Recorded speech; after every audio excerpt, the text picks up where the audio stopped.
காலையில நிறைய பேரு செய்தி பார்க்கணும் அப்படி இல்ல சமூக வலைத்தளங்க பார்க்கணும் அப்படின்னு நினைச்சு பார்க்கும்போது உங்களுக்கு பெரிய அதிர்ச்சியான கவலைக்குரிய செய்தியை பிரதானமா நீங்க பார்த்திருப்பீங்க. அந்த செய்தி நேற்று இரவு நடந்த மிக பெரிய அளவான ஒரு விபத்தின் பிரதிபலிப்பாக இருந்திருக்கும். இன்றைய நாள்ல இது மிகப்பெரிய ஒரு அதிர்வலையையும் கவலையையும் ஏற்படுத்தி இருக்கிற ஒரு விபத்தாக, இன்னும் ஒரு விபத்தாக இலங்கையில பதிவாகி இருக்கிறது.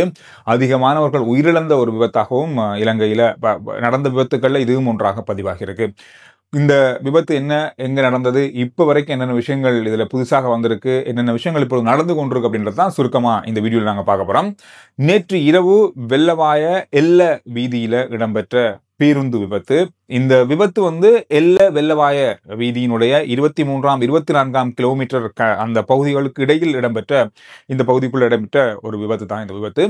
இந்த விபத்து ஒரு பேருந்து விபத்தாக இருக்கு. இந்த பேருந்துல விபத்து இடம்பெறும் போது 30 பேர் பயணம் செஞ்சிருக்காங்க. இந்த 30 பேர்ல 15 பேர் உயிரிழந்திருக்காங்க அப்படின்றது மிகப்பெரிய ஒரு கவலைக்குரிய விஷயமாக மாறி இருக்கு.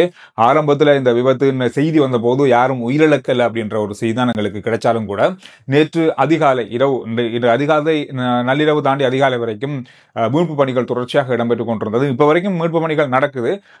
இந்த மீட்பு பணிகளை தொடர்ந்து முற்றுமுழுதாக இதுவரைக்கும் 15 பேர் உயிரிழந்திருப்பதாக உறுதிப்படுத்தப்பட்டிருக்கு. இந்த உயிரிழந்தவர்கள் தங்காலை நகரசபை ஊழியர்கள் 13 பேர், ஒரே அலுவலகத்தினுடைய 13 பேர், அதோட சாரதி, பேருந்து சாரதி, இன்னும் ஒரு பெண் காணாமல் போயிருக்காங்க. அவங்களை மீட்கின்ற நடவடிக்கை இப்பொழுது நடந்து வருவதாக சொல்லப்பட்டிருக்கு. 18 பேர் பதுளை வைத்தியசாலையில சிகிச்சை பெற்று வராங்க. அதுலேயும் அவசர சிகிச்சை பிரிவிலையும் பலர் சிகிச்சை பெற்று வராங்க. இதுலேயும் சில பேர் மிக அவசரமான அல்லது கவலைக்கிடமான முறையில் இருப்பதாகவும் சொல்லப்பட்டிருக்கு. இவர்களுக்கு மேலதிகமான சிகிச்சைகள் கொழும்புக்கு அழைத்து வரக்கூடிய சந்தர்ப்பங்கள் ஏற்படும் பட்சத்தில் விமானப்படைக்கு சொந்தமான 2 ஹெலிகாப்டர்கள் தயார் நிலையில் இருக்கிறது. அதோட மீட்பு பணியிலையும் இந்த 2 ஹெலிகாப்டர்களும் பயன்படுத்தப்பட்டு வருவதாக சொல்லப்பட்டிருக்கிறது. இலங்கையில நடந்த மிகப்பெரிய விபத்துக்கள்ல இதுவும் ஒன்று. காரணம், இதுவரையில ஒரு பள்ளத்துல ஒரு பேருந்தோ அல்லது வாகனமோ விழுந்து ஒரு விபத்துக்குள்ளான சந்தர்ப்பத்துல மிக அரிதான சந்தர்ப்பங்கள் இந்த அளவு ஆழமான பிரதேசத்துல விழுந்தது. 1000 அடி பள்ளம் அப்படின்னு சொல்றாங்க. இதுல மிகப்பெரிய ஒரு சவால் ஆரம்பத்துல இருந்தது.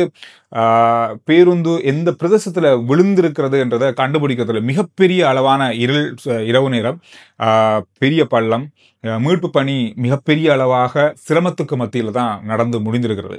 இதன் போது பலர் உயிரிழந்திருக்காங்க. மீட்கும் போதே பேருந்து விபத்து இடம்பெற்றதுக்கான முதல் கட்ட விசாரணையில தெரிய வந்திருக்கிறது.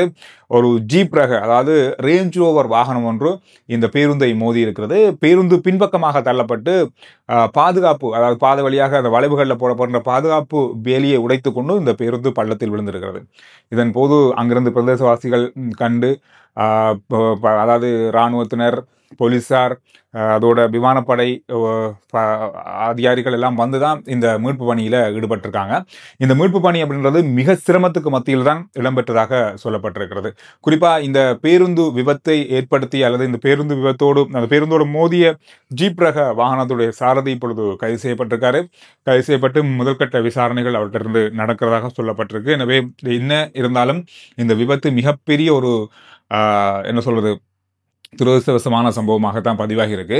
கடந்த நாட்களில் பேருந்து விபத்துக்கள் நம்ம நாட்டில் நடக்கிறது தவிர்க்கவே முடியாமல் இருக்கு. அதிலும் ஒவ்வொரு பேருந்து விபத்திலும் அதிகளவான மக்கள் பலியாகிறாங்க அப்படின்றது இன்னும் பெரிய கவலைக்குரிய விஷயமாக மாறி இருக்கு.